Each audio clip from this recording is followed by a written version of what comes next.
بفرستش بیا جان. مهندس عزیزی خونه ما کی آماده میشه؟ شما 505 تو خونتی. 505 یا 405 مهندس؟ 505 عزیزم، یه قرن عمر خودت طول نداد نباید میشینه تو، چه اشکال داره؟ اسمم همه جا هست، من 3 بار تو تلویزیون فقط نشونم دادم به عنوان کلاهبردار. مشتبه آبشی گیر کرده، قطعش کن. آقای مهندس این پول منو بده، من خونه نخواستم. عزیزم پولی که شما دادی شده 2 تن سیمان، خالیش کنم جلو خونت؟ نگران امنیت ساختمونت هم اصلا نباش، دور تا دورت کلا کبیره، شب تا صبح سگ و کفتار قجم میشه، خود جرئت نمیکنه خونه بیرون. مهندس شما کی گفتی تحویل 6 ماه؟ عزیزم ما گفتیم تحویل 6 ماه، گفتیم چی تحویل میدیم، میتونه درش باشه، دیوارش باشه، میلگرد کار کردم 1 میل. راستی کلاه چرا میشکی؟ من نه با رنگی زرد باشه. تکواندو دونه 10 داره. شما رضایت مشتری هم داری؟ بله، یه خونه داری از بس طرف توش راحته، هر شب تا صبح زنش تشویق میکنه، صداش گوش کن.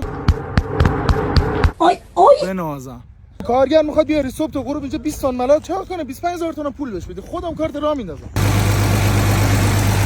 مشتبه سنگلای دندونش گیر کرده. مشتبه پول ما رو کی می‌خوری؟ رئیس پولی تو خیلی زود میرسونم بهت، این خونه رو تو تکمیل بکنیم. راست میگه، این تکلیف ما بالاخره چیه؟ عزیزم من همین سیمان و کارگر و ایناش گیرم، بیا امید خدا استارت زدم رو اصلا بریم امید خدا، بریم امید خدا.